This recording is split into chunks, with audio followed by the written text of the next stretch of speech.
ใหญ่แม่ก่อน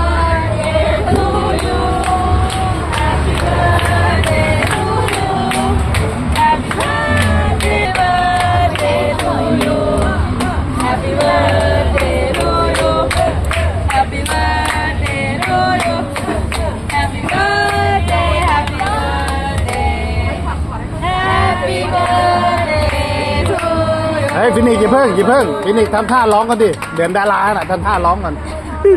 ดีใจจังเลย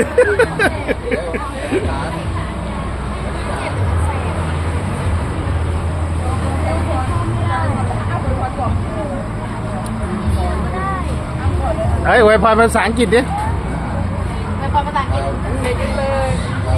น้ำลายก่อนเย้เทียนออกเอาเทียนออก